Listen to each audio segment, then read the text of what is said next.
Okay, good afternoon everybody. Thank you for coming to this amazing exhibition, the last weekend of Ackroyd and Harvey's Conflicted Seeds and Spirit.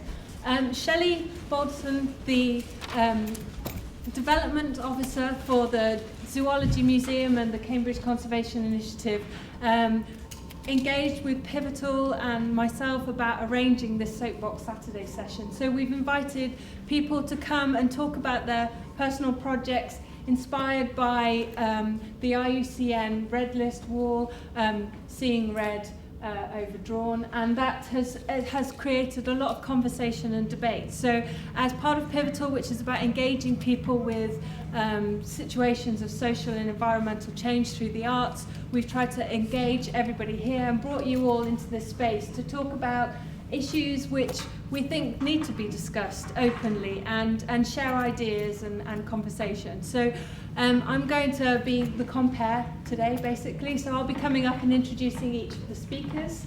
Thank you. If you'd like to take a seat, you're very welcome to, but carry on milling around and enjoying the exhibition as well. And the artists will tell you a bit more about that when they get up to speak.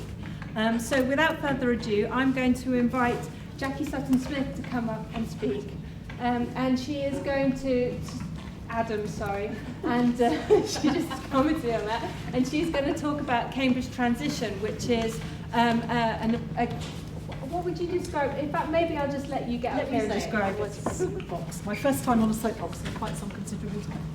So, Transition Cambridge, we are a grassroots, community-led organisation of people that have come together to find more sustainable and resilient ways of doing the things that humans need to do. So heating, housing, food, transport, energy. There's probably others as well, but those are the ones on the top of my head.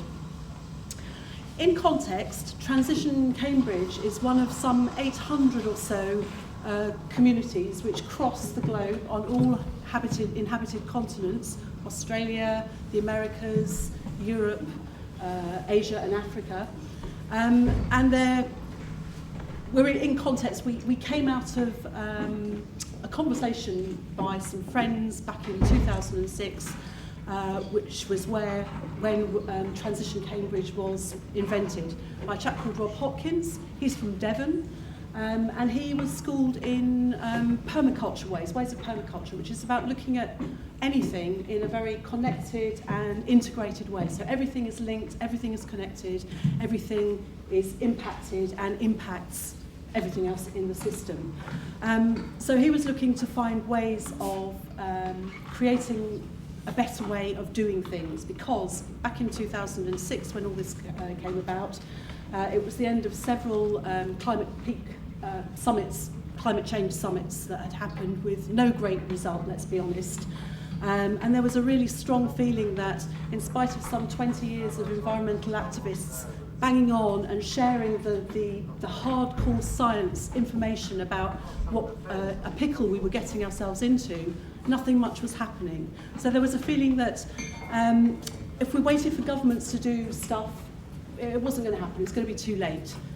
If we acted by ourselves, it was probably going to be too little. But if we came together as a community and started finding ways of doing things together, the sum of the individuals is greater. The sum of the whole is greater than each individual. So we could achieve more by doing stuff together. So that's really how Transition came about. And so the food group was not Project Parsnip, no. It was a conversation with a local organic farmer. We would like to grow more food and get more people eating local food that is sustainably produced, that doesn't come covered in chemicals and harms the planet in its production. And we got chatting with a farmer out in Lode, farmer Paul Robinson and his wife Doreen. They said, here, come and help grow onions with us, which we did. That was back in 2009-10. Some 5-6 years on in that project is really thriving. We have people going out literally every other weekend out to Lode to help and be an organic farmer for a day on a farm. And the best thing about it is that while we're doing these things which are very worthy, very sustainable, they're inspirational, because you come along and people go, wow, I never knew we could be out in the country, I never knew that all these things were happening. You kind of know intellectually that Cambridge is a place of immense creativity, huge intelligence and really exciting ideas coming out. But if you're not actually involved and connected and working on those things, it can be a little bit out there, a little bit vague. So I really feel that what we do in transition, by allowing people to come in and do things which are in their own small way helping to mitigate our human impact on this planet by doing things more sustainably, more earth-friendly. It's one way to engage people in a problem, as we've seen from this extraordinary list of now out-of-date red data list species.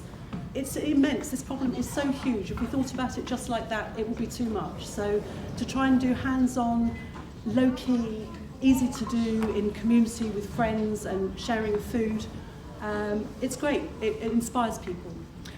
So you can find us on the website. We've got a website, it's transitioncambridge.org.